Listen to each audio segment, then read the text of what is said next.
Assalamualaikum warahmatullahi wabarakatuh. Jumpa lagi dengan saya Tama dalam Ada Apa Gerangan 2. Bagaimana kabar kalian? Semoga selalu diberikan kesehatan dan juga rezeki yang cukup. Jumpa lagi di Ada Apa Gerangan 2, di mana di sini saya akan khusus membacakan cerita-cerita mistis bersambung. Dan kali ini saya mendapatkan sebuah kiriman cerita dari Mas Rama yang ada di Nganjuk. Sebuah pengalaman nyata yang dialami oleh temannya yang bernama Firman ketika merantau di Kalimantan dan sempat dinyatakan hilang selama 5 tahun, yang ternyata Firman dibawa ke alam gaib. Seperti apa cerita yang dituturkan oleh Firman secara langsung ini? Langsung saja kita simak. Teman-teman, ada apa gerangan? Ceritanya mulai dari sini.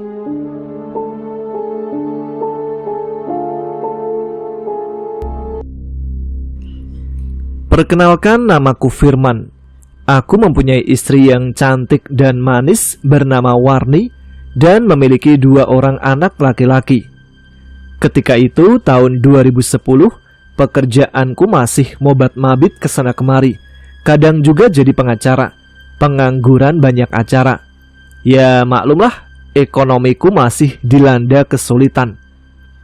Pagi hari itu, aku yang sedang duduk santai di warung Mbok Asih sambil menikmati segelas kopi hitam yang aromanya membuat semua orang klepek-klepek, sedang meraih gagang cangkir dari atas lepek, dan kuseruput perlahan, lalu kutenggak dalam-dalam. Sesekali kuhisap bibir bawah dan nikmatnya. Tiba-tiba dari pintu warung ada yang menggedor, yang membuat aku terjingkat hingga kopi dan lepek yang kupegang hampir jatuh berceceran. Astagfirullah, hampir aja. Sialan kamu. Sambil kuletakkan cangkir ke atas meja. Alah, belum tumpah kan man? Gitu aja kaget, kata Yono sambil duduk di sampingku. Bok, kopi 1. Siap Mas Yon. Tumben, pagi-pagi udah datang ke sini. Ada apa, Yon? Kamu itu dicariin dari tadi, taunya di sini. Aku itu mau kasih kabar bagus ini. Kabar bagus apaan? Cepetanlah, nggak sabar ini. Iya, sabar dulu ngapa? Sebenarnya aku ini Mas kopinya, sambil mencolek dagu Yono. Ah, Mbok Asih ini ganggu aja. Aku ini lagi serius ini sama Firman. Mas Yono kan lama gak kesini, masa gak mau sama ini? Sambil memperlihatkan susunya yang nyembul di kedua belahan kebayanya dan digerak-gerakkan ke kanan dan ke kiri. Idih, apaan sih Mbok? Ini loh. Udah, Mbok Asih ini gak malu tuh diliatin Pak Mahmud. Tuh, lihat tuh. Memang benar, Pak Mahmud duduk di luar warung seringkali melirik melihat percakapan kami bertiga. Mendingan Mbok Asih nikah aja tuh sama Pak Mahmud. Bener tuh Mbok, pas banget. Pas apanya? Dia aja udah kakek-kakek, bau tanah. Katanya sambil melengos dan masuk ke dalam dapur. Padahal situ juga udah tua, gumam lirih Yono. Gimana Yon? Apanya? Kata Yono sambil mencomot pisang goreng yang masih hangat. Bisa dilihat ketika dibelah, keluar asap dan tercium bau sedap. Nih orang malah makan. Katanya mau ngomong hal serius. Iya bentar. Tuh, ambil pisang juga boleh, biar nanti aku yang bayar. Katanya sambil melahap pisang goreng yang masih panas dan mengambil satu lagi di atas meja. Beneran ini? Wah, enak ini. Pas buat ganjal perut. Makan juga boleh. Beneran? Wah, kamu emang temen yang setia. Mbok, pecel 1, telurnya 2. 2 Mbok, sahut Yono. Ini 1 atau 2? 2 Mbok. Iya. Selepas menghabiskan makan pada pagi hari itu, Yono pun melanjutkan perkataannya. Jadi gini man, aku ada lowongan pekerjaan ini. Kamu mau nggak? tapi di Kalimantan. Kalimantan? Aku sih mau-mau aja. Tapi apa dibolehin sama istriku? Tenang aja man, tadi sebelum kesini aku juga udah kasih tahu sama dia. Terus jawabnya gimana? Katanya sih boleh aja, daripada kamu nganggur kayak gini. Bener juga sih. Nah, maka dari itu aku mengajakmu kerja di sana. Kan lumayan. Oke lah, aku siap. Terus kapan berangkatnya? Besok kita berangkat.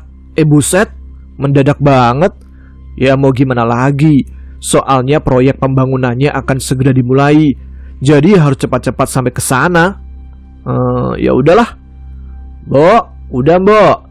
Bo Asi datang dengan wajah dibedaki dan bibir dilapis gincu warna merah sedikit melebar.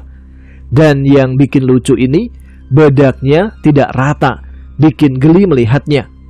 Ah, dasar tua-tua keladi. Mbok-mbok udah tua aja pengennya mah berondong. Setelah membayar, aku dan Yono pulang ke rumah masing-masing. Sesampainya di rumah, segera ku uluk salam. Assalamualaikum, Bu. Aku berjalan masuk dan hendak menuju dapur. Waalaikumsalam. Gimana Mas? Apa tadi ketemu Yono? Iya, tadi ketemu di warung depan sana, kataku sambil membuka penutup tudung saji. Warungnya Mbok Asih? Ya iya, kan cuma Mbok Asih yang punya warung. Sambil mencari sesuatu di atas meja. Mas, udah aku bilangi berapa kali sih? Jangan ke warung itu, tetep aja ke sana. Emang kenapa sih, Dek? Mas tahu sendiri kan, dia itu janda genit. Biarin aja dia genit, orang dia sukanya sama Yono. Ya siapa tahu dia naksir kamu. Mana mungkin suka sama aku, orang duit aja nggak gablek. Ya udahlah, emang Yono ngajak berangkat kapan? Besok.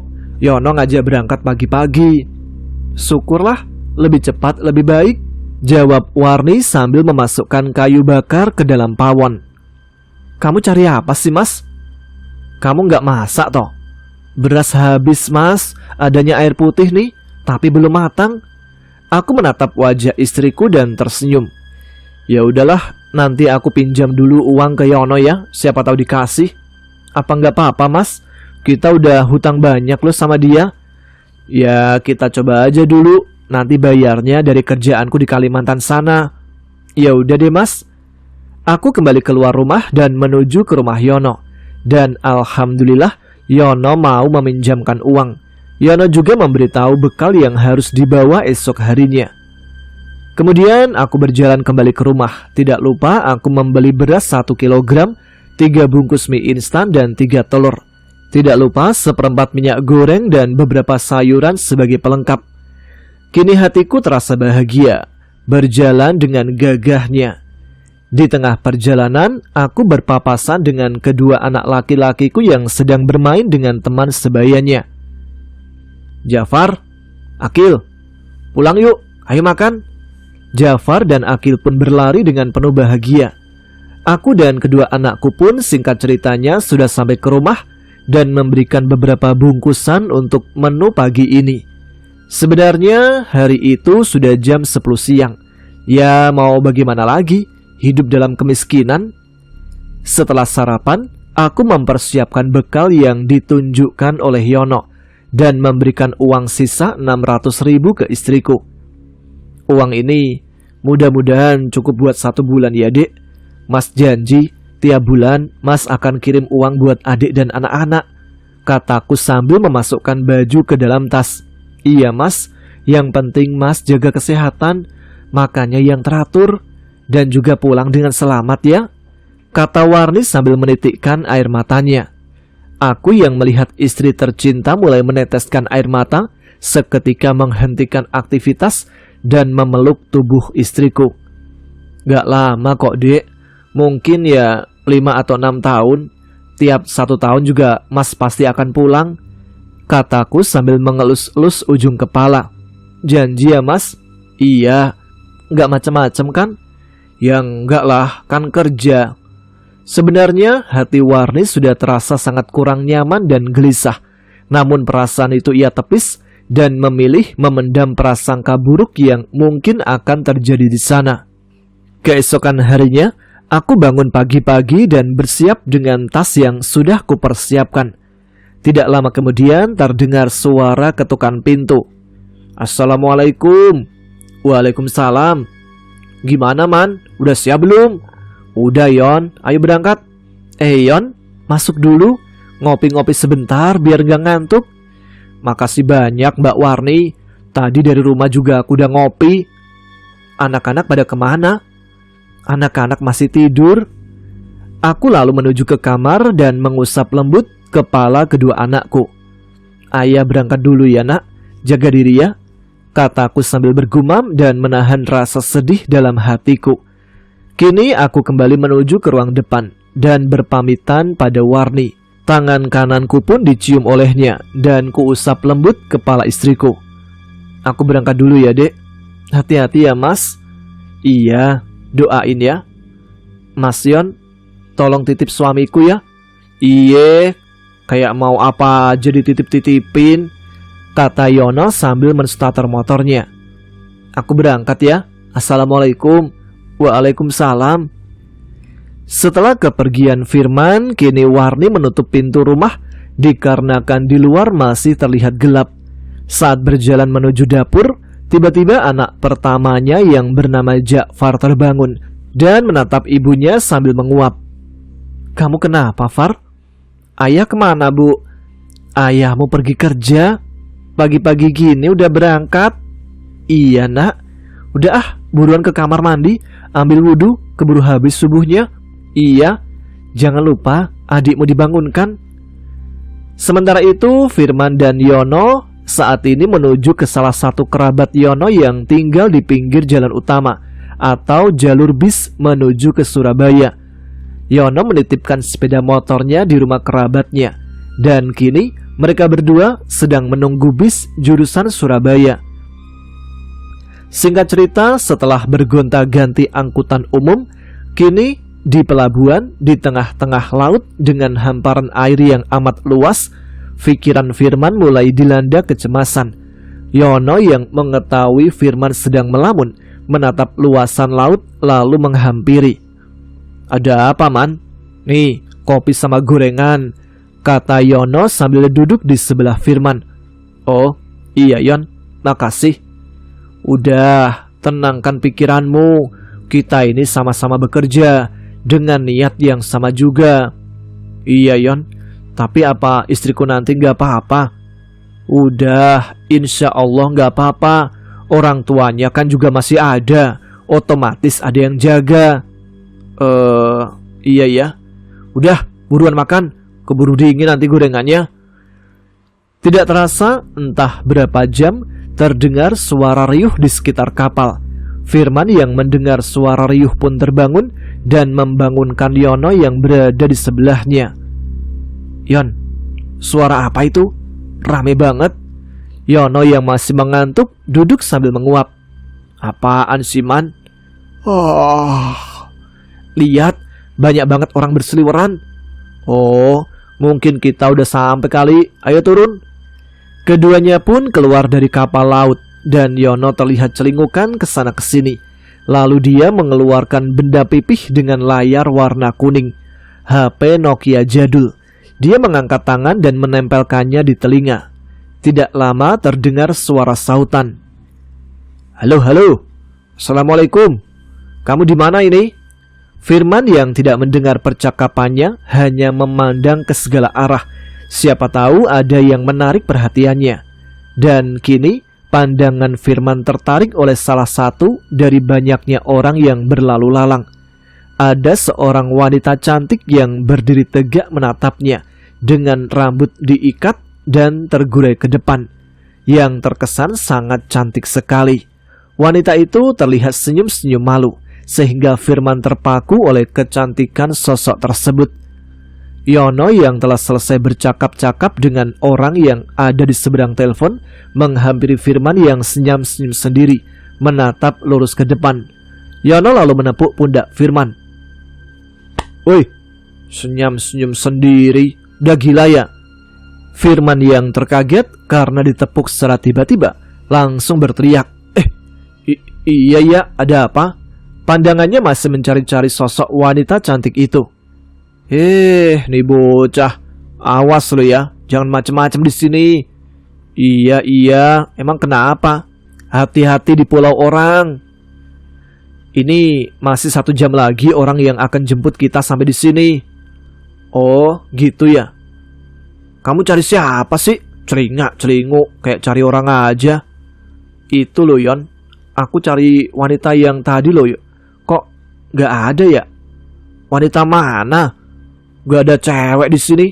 Kalau pengen lihat cewek, tuh di sana, ucap Yono sambil menunjuk ke suatu arah. Anjir, tua-tua semua itu. Bukannya kamu itu suka yang tua-tua ya? Kayak Mbok Asih. Emangnya kamu. Udah yuk, kita cari makan. Ada warung gak sekitar sini? Singkat cerita, setelah mencari makan dan ada yang menjemput, sudah 4 jam perjalanan yang mereka tempuh, kini Firman dan Yono sampai di sebuah proyek pembangunan yang amat besar. Yono menyuruh mengikutinya sampai di salah satu pembangunan dan di sana terdapat 2 orang sedang mengobrol ringan. "Assalamualaikum Pak Mandor," kata Yono sambil mengulurkan tangan guna menjabat keduanya. "Waalaikumsalam Yon," sahut yang disapa Pak Mandor sambil mengulurkan tangan. "Tumben, cepet amat. Udah dapet toh?" "Udahlah Pak, kan lebih cepat lebih baik." Bagus. Ini toh orangnya," kata Pak Mandor sambil menunjuk Firman. "Iya Pak, namanya Firman." "Saya Firman Pak," kata Firman sambil mengulurkan tangan. "Ya, saya Dirman, mandor proyek di sini," kata Pak Dirman menyahut uluran tangan. "Dan ini di sebelahku namanya Pak Imron. Beliau ini pemimpin proyek di sini. Oh iya, mari kita duduk dulu." Mereka berempat pun duduk dan mengobrol-ngobrol ringan. "Nah, jadi gini Man, untuk pekerjaan di sini tentunya berat, butuh tenaga kuat juga. Dan peraturan serta larangan-larangan di sini nanti biar Yono yang menjelaskan. Sementara makan di sini 1 hari 3 kali. Aku juga sudah menyiapkan tempat mes atau tempat tinggal." Belum sampai selesai bicara, tiba-tiba datang seorang pemuda dengan berlari tergesa-gesa sambil berteriak, Pak Mandor." Seketika itu Firman, Yono, Pak Dirman, dan Pak Imron berdiri. Pemuda itu terengah-engah hendak menyampaikan sesuatu dengan tubuh yang basah kuyup. "Ada apa Yan?" Anu Pak Mandor, anu." "Oh nah anu, ngomong yang jelas. Nih, minum dulu." Setelah meneguk segelas air putih, Rian pun bisa kembali berbicara. "Anu Pak Mandor, di sana ada di belakang mes Yusuf hilang." Firman melihat Pak Mandor dan Yono terlihat biasa-biasa saja, seolah-olah hal itu sudah biasa terjadi. Tentunya aneh, orang hilang kok malah biasa-biasa aja. Dalam hati Firman, "Pasti kalian mandi di sungai itu kan?" "Betul Pak, saya dan kawan-kawan gak menyadarinya." Udah dibilangin, kan udah ku kasih tahu sebelumnya.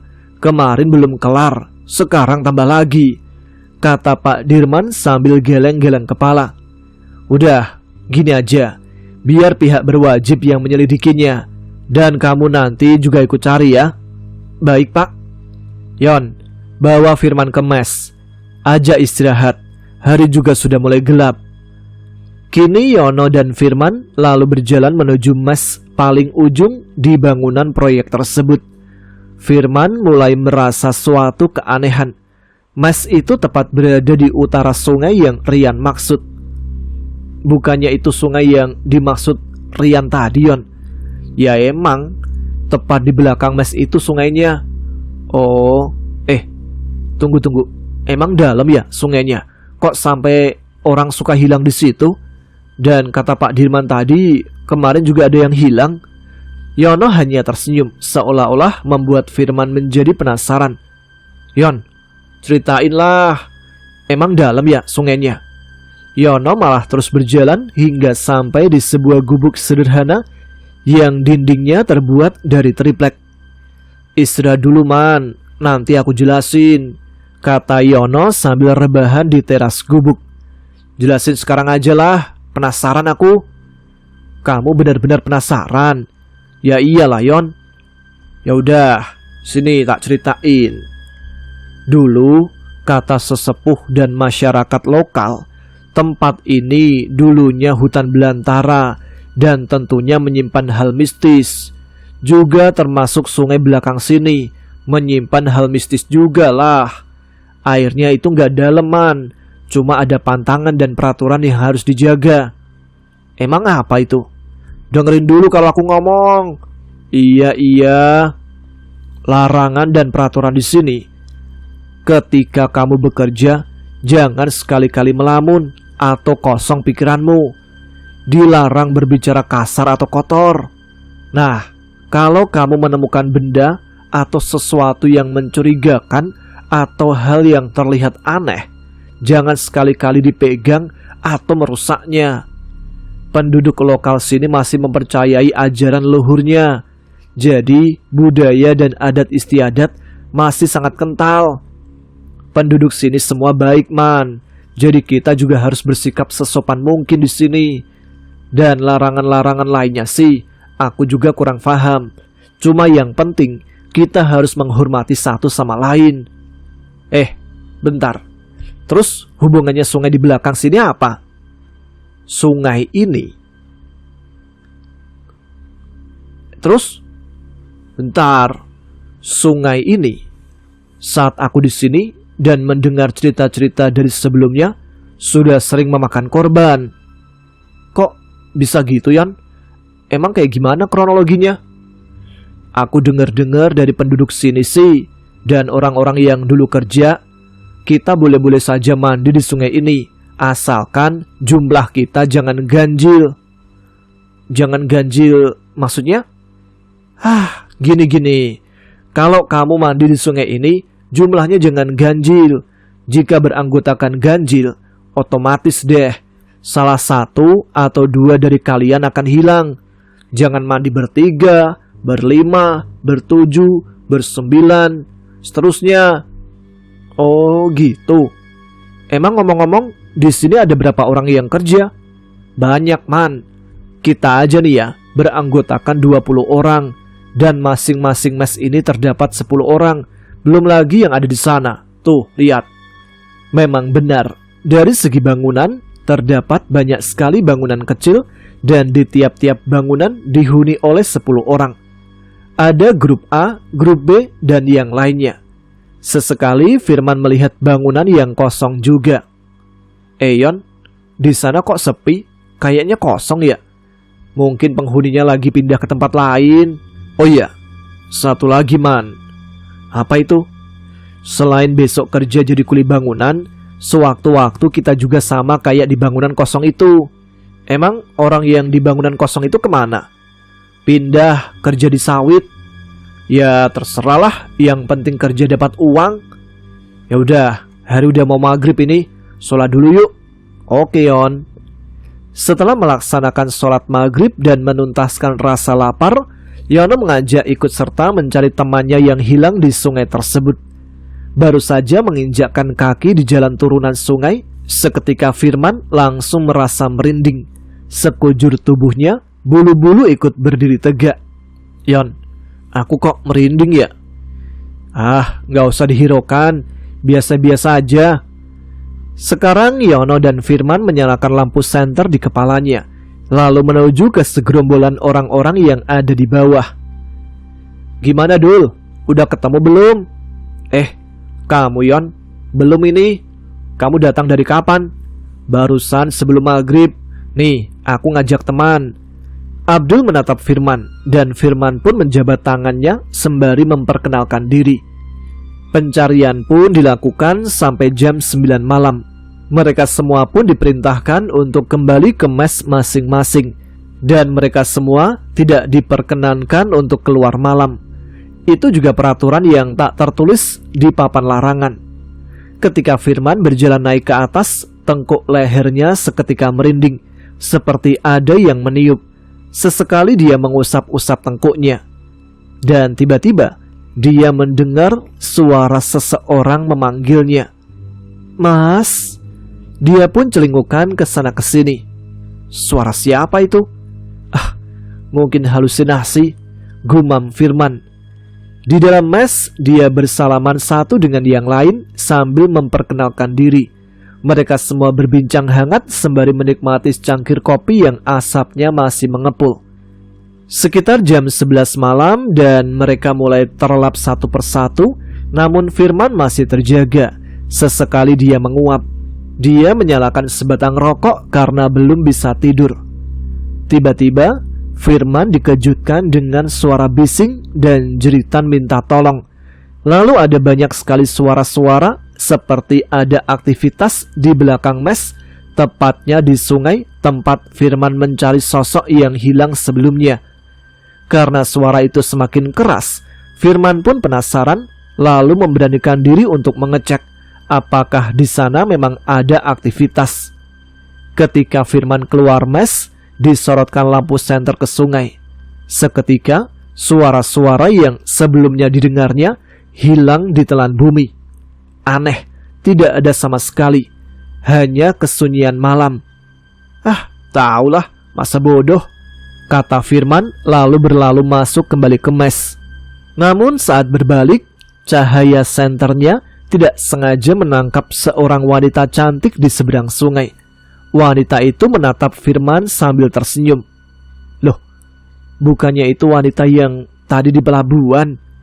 Firman pun melambaikan tangan dan menyapanya. "Mbak, tunggu." Lalu dia sedikit berlari menuju sungai, meninggalkan mes tersebut. Sementara itu, Yono yang sudah tertidur mendengar suara Firman berteriak. Seketika itu Yono terbangun dan mencarinya kemana-mana. "Waduh, jangan-jangan si Firman ke sungai itu," kata Yono lalu mengambil senter dan berlari menyusulnya. Tidak lupa Yono juga membangunkan Abdul dan Rian. "Dul, Yan, ayo ikut, buruan." "Apaan sih, Yon?" "Firman ke sungai." Tanpa pikir panjang, Abdul dan Rian langsung bangun dan mengambil senternya, lalu menuju ke sungai. Sementara itu, Firman yang sudah sampai di sungai tiba-tiba berhenti. "Tunggu, Mbak." "Waduh, sungai ini dalam gak ya? Mungkin sebelah sana dangkal," kata Firman sambil menyorotkan senter agak sebelah kanan. Ketika dia hendak menyeberang ke sungai, tiba-tiba tangannya ada yang menarik. Lalu dia pun menoleh ke belakang. "Gila kamu ya? Malam-malam mau mati di sungai?" kata Yono membentak Firman. "Apaan sih? Orang aku cuma ingin nyebrang ke sana, Yon. Aku itu ketemu sama wanita yang di pelabuhan tadi. Tuh, di sana tuh," kata Firman sambil mengarahkan cahaya senter ke arah wanita yang tadi dilihatnya.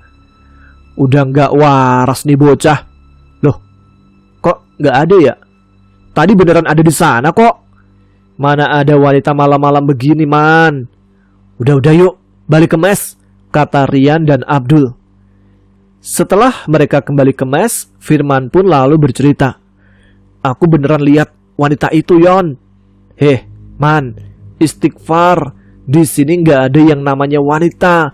Semua di sini cowok semua, batangan." "Iya, Mas. Mas mungkin salah lihat. Mas di sini emang gak ada wanitanya," jawab Rian. "Ya, kalaupun itu ada, paling penduduk sini. Tapi itu jauh, Mas.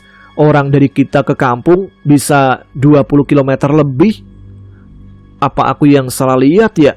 kata Firman sambil garuk-garuk kepala. Udah, mendingan kamu tidur aja. Mungkin kecapean. Nanti kalau ada yang begituan, gak usah dihiraukan. Udah tidur, besok kan udah harus kerja." Karena semua sudah lelah, mereka pun akhirnya tidur kembali. Dan orang-orang yang mendengar obrolan mereka pun juga sudah kembali tidur.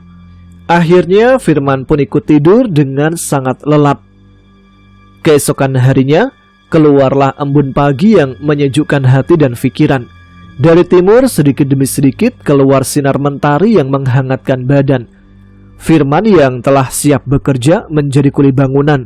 Di hari pertama, Pekerjaan Firman berjalan dengan lancar tanpa hambatan. Hari demi hari hingga 1 bulan full Firman bekerja. Tidak lupa uang hasil kerjanya ia kirim ke istrinya.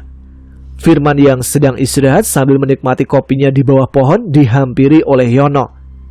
"Man, besok kata bos kita akan ganti kerja di sawit. Aku sih ikut aja Yon, gimana baiknya?" "Ya udah, nanti kita 5 orang yang akan ke sana." "Kok cuma 5 orang Yon? Di sana nanti juga ada pekerja lainnya. Ya ada 25 orang lah." "Oh iya ya. Sebenarnya bukan giliran kita yang kerja di sawit man. Berhubung ada sesuatu, ya kitalah yang gantikan." "Maksudnya gimana?" 6 orang yang kerja di sana katanya nggak kuat dan nggak betah. Akhirnya mereka pada pulang." "Apa angker di sana?" Bukan hanya angker man, lebih. Di sini kan cuma suara-suara aja." "Lah terus kalau di sana?" "Besoklah, kamu tahu sendiri. Kamu itu mau kerja malah nakut-nakutin." Malam itu terduduk 5 orang sambil memainkan kartu dan meminum kopinya. Ada Firman, Yono, Abdul, Rian, dan Yanto. Mereka berlima asik bermain kartu remi. Ini hanya main-main aja ya, gak ada uang atau semacamnya.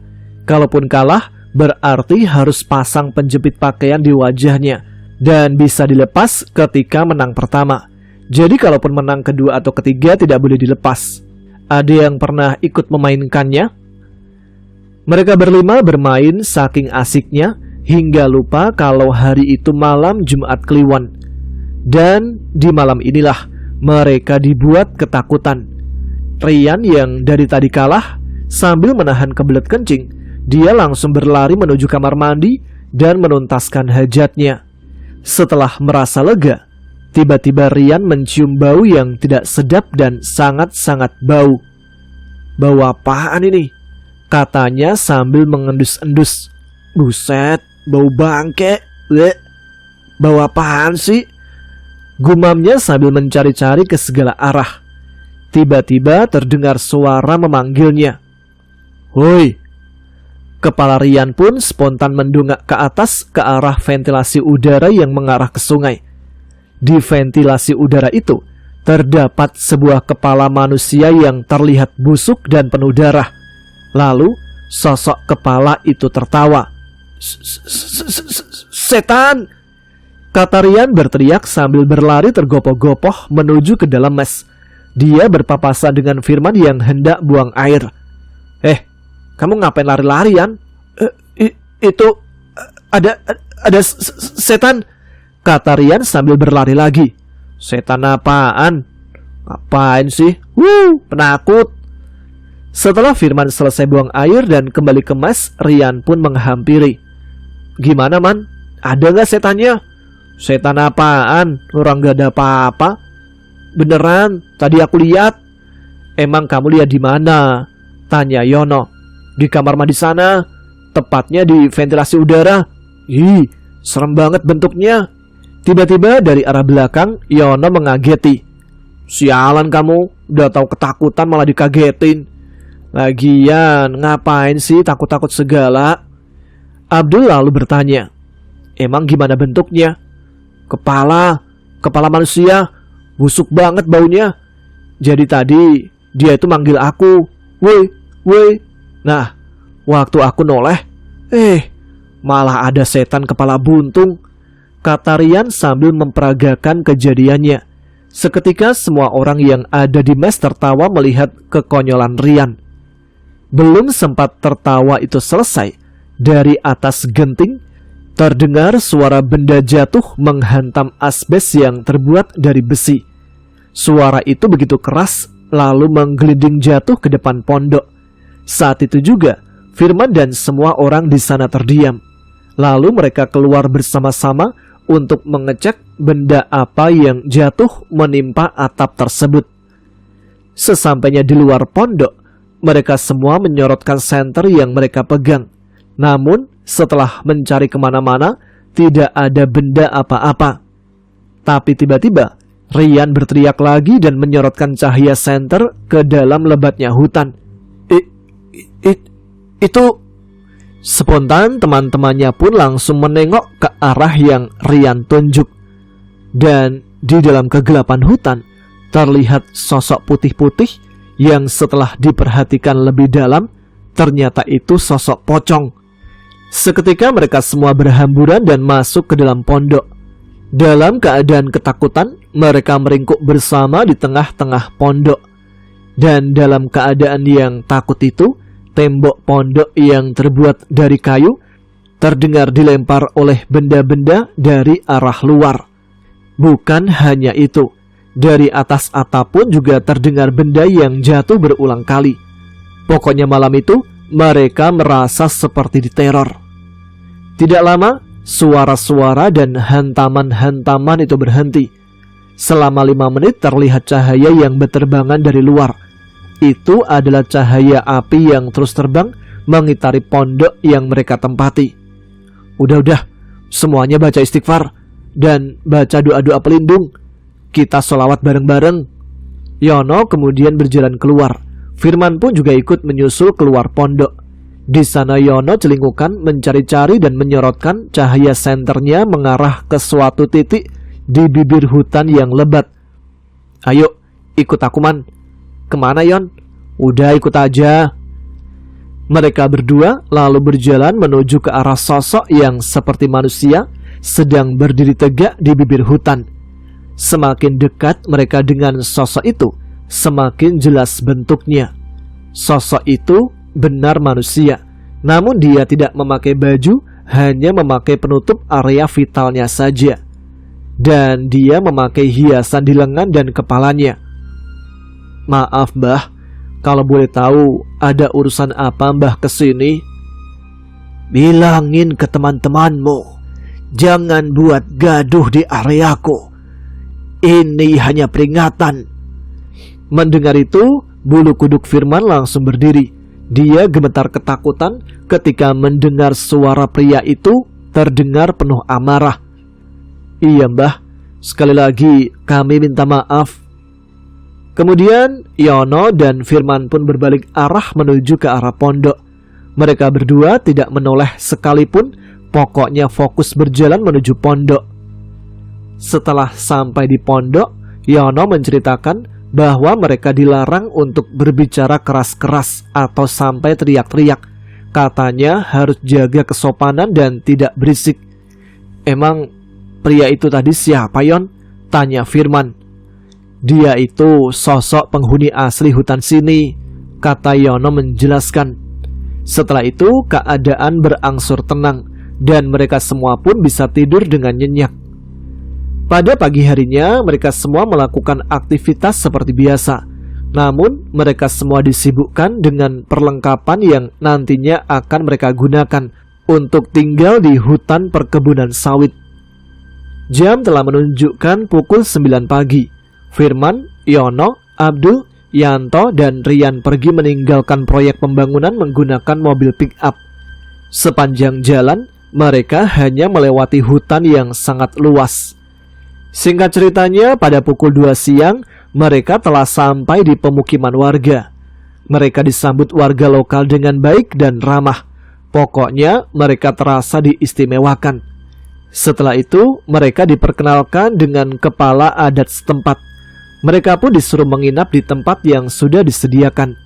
Mereka berlima menuju bangunan panggung sederhana namun terkesan mewah. Cukuplah untuk 8 atau 10 orang. Pada malam harinya, sehabis Isya, Firman, Yono, Abdul, dan Yanto bermain kartu ditemani kopi 1 ceret full dan lintingan tembakau. Sedangkan Rian terus terbaring sambil memandangi sebuah foto. Entah foto siapa itu. Firman yang mengetahui Rian senyum-senyum sendiri berniat menjahilinya dan memberikan kode ke yang lain dengan anggukan kepala. Woi, foto siapa tuh? Kata Firman sambil mengambil foto itu dan melihatnya. Foto siapa ini, Yan? Cantik juga. Cewekku lah, kata Rian dengan santainya. Tak kirain istri kamu. Belum nikah dia. Siapa tahu tetangga kamu ada, kasih aja ke dia. Dia mah mana doyan cewek, nembak aja gak berani. sahut Yanto. Lihat aja, ntar aku bakal punya cewek cantik biar pada ngiler kalian semua. Mana ada yang mau sama kamu, Yan? Burumu kan kecil. Seketika mereka semua tertawa bersama. Dari situlah Firman mulai mengenal sifat dan karakter teman barunya, termasuk Rian. Dia ini merupakan orang asli Pekalongan, dan dia orang yang paling muda di antara rombongan mereka berlima. Singkat cerita, pagi harinya mereka berlima sudah siap menuju ke dalam hutan sawit. Dari pondok ke kebun mungkin membutuhkan waktu 1 jam bahkan lebih. Setelah sampai di sana, mereka langsung bertemu dengan mandor yang berjaga. Baru sampai kalian? Iya Pak Mandor. Baguslah. Kerjanya nunggu kawan-kawan yang lain ya. Kita sarapan dulu. Perintah Pak Mandor pada mereka berlima. Tidak lama, banyak pekerja-pekerja yang terlihat berjalan kaki menuju ke arah mereka dari jalan yang mereka lewati tadi. Mereka dari mana? Kok kita nggak melihatnya? Gak usah heran, Man. Mereka itu mungkin tinggal di sekitar sini, di dalam hutan. Oh, tenang aja. Mereka itu juga pekerja dari luar pulau juga. Jadi kalau kembali ke pondok kan lama, butuh setengah jam. Firman pun mengangguk mendengar penjelasan dari Yono. Ya, kita pendatang baru. Mungkin nanti jam 3 sore kita diperbolehkan pulang. Dan di daerah sini tidak diperbolehkan jalan atau keluar malam. Apa karena ada demit, Yon? Ngawur aja. Bukan masalah demit, melainkan hewan buas. Apalagi babi hutan. Aduh, jangan sampai ketemu babi. Emang bahaya ya babi hutan? Bukan lagi bahaya, pakai banget. Dan babi akan terus mengejar lawannya. Ah, kamu Man, gak tahu sih babi hutan ini. Gede banget, sahut Rian. Ayo, persiapkan alat-alat kalian. Mereka semua pun berdiri dan mulai bekerja. Di awal kerja, mereka mulai dengan membersihkan rumput dan pangkal-pangkal daun saja, dikarenakan pohon sawit masih dalam proses berbunga. Waktu telah berlalu, mereka berlima pun juga sudah kembali di pondoknya. Sehabis Isya, Firman dan Yono berniat ke warung yang jaraknya juga lumayan jauh. Di situ dia ngobrol ke sana kemari dengan penduduk yang ada di sana. Bahkan sampai bercerita tentang penghuni gaib di kebun sawit dan hutan belakang pondok yang mereka tempati. Emang ada apa Pak hutan di belakang pondok kami? Tanya Firman yang penasaran. Di belakang pondok korang tuh ada pohon durian yang amat besar dan dihuni berbagai makhluk halus. Warga di sekitar sini juga enggan masuk ke dalam hutan sana. Kami mempercayai bahwa hutan itu ada yang jaga. Bahkan 3 tahun lalu ada seorang wanita hamil yang mati menggantung di pohon durian itu. Dari situlah situasi hutan di sana semakin tambah angker. Tapi yang paling membuat warga takut adalah penghuni asli sana. Kata seorang bapak-bapak yang memperkenalkan diri bernama Amin. Firman dan Yono mendengarkan cerita itu dengan serius. Emang ada ya Pak penduduk asli sana? Ya tentu ada. Mereka itu tinggal di dalam hutan, dan keberadaan mereka itu terkadang terlihat secara misterius. Kadang-kadang ada, kadang-kadang ngilang gitu ya Pak? Iya Mas, tapi tenang aja. Selagi kita tidak mengusiknya dan mematuhi larangan-larangan atau aturan di sini, kita harus saling menghormati adat istiadat. Pasti aman. Di sini pasti aman. Mereka juga akan terusik lah kalau kita merusak hutan dan alam sekitar sini. Nah, itu hukumannya sangat berat. Oh, emangnya mereka itu seperti apa Pak? Susah Mas kalau dijelaskan. Udahlah, mendingan ngopi aja, keburu dingin kopinya. Akhirnya mereka berdua setelah ngobrol-ngobrol panjang kembali ke pondok karena mata pun sudah berat. Dan tidak lama kemudian Firman pun terpejam. Di dalam tidurnya dia bermimpi masuk ke dalam lebatnya hutan dan lagi-lagi bertemu dengan sosok wanita bergaun putih yang sedang menangis meratapi kesedihannya. Ketika hendak menyapanya, Tiba-tiba Firman merasa ada yang menggoyang-goyangkan tubuhnya. Ketika dia buka mata, ternyata itu Yono yang membangunkannya. "Ayo siap-siap, kita berangkat kerja lagi." "Hah? Udah pagi," kata Firman sambil duduk dan mengucek mata. "Udah cepetan mandi, keburu kesiangan," sahut Rian. "Perasaan baru aja tidur. Kok cepet amat?" "Emang kerasa cepet, tahu-tahu ceritanya udah selesai dan lanjut episode mendatang."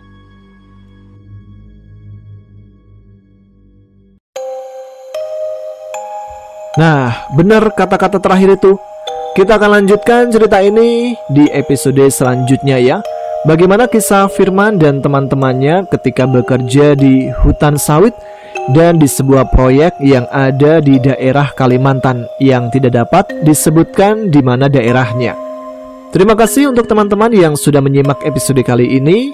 Silakan aktifkan notifikasinya biar tidak ketinggalan episode selanjutnya. Ya sudah, sekarang saya Tama harus pamit. Jumpa lagi di episode berikutnya. Tetap semangat, jaga kesehatan. Wassalamualaikum warahmatullahi wabarakatuh.